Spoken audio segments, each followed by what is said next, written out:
The collective value of what is estimated to be an impact that banks globally are expected to experience as the value of provisions or losses that may come after the credit moratoriums are lifted. Industry estimates put it somewhere between $3 to $4 trillion. That's a lot of money.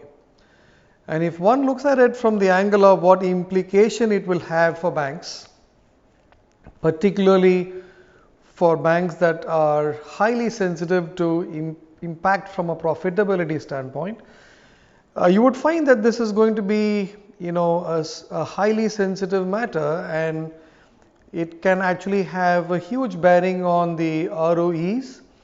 And for banks that can't sustain this over a period of time, may actually be wiped out. So we are talking about a situation that central banks and governments around the world are concerned about, because you just can't let banks go down. And what we are seeing as an impact of post-COVID implication in 2021 and the years to come by is going to be a serious impact on the provisions and the profitability.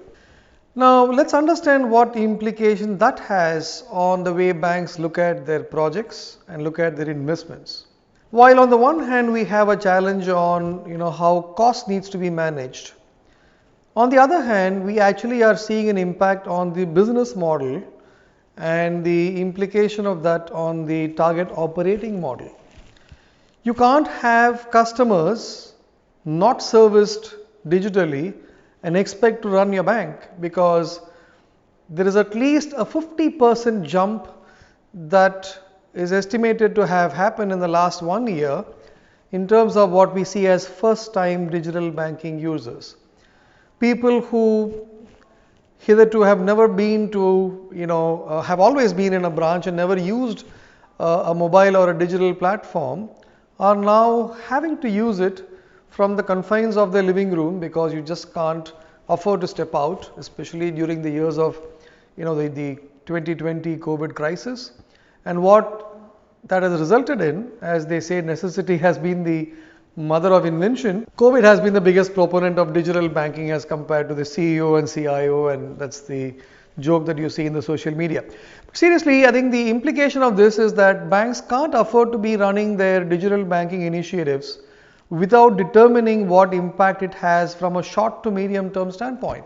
You can't run projects which actually have been quote unquote motherhood, or which have been more traditional, because the need for demonstrating ROI and the need for determining what implication it has for the short term and how it is likely to make an impact from a productivity standpoint is going to be critical. Now last point is, we touched productivity, and there is always important to understand that there is an angle of people cost and organizational structural cost implications. And we see there are two types of cost implications that banks can look at by restructuring themselves. One is, of course, we're looking at what is the transaction volume and the loading and the way things are going forward, especially as you move digital, and what implication it has to your people and the cost structure.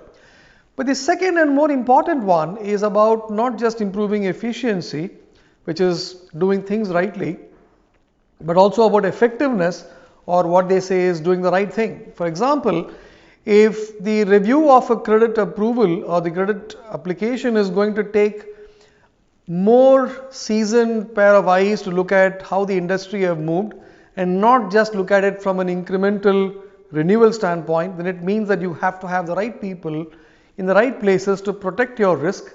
And as they say, having your risk protected is going to be more than half the job done for the years to come.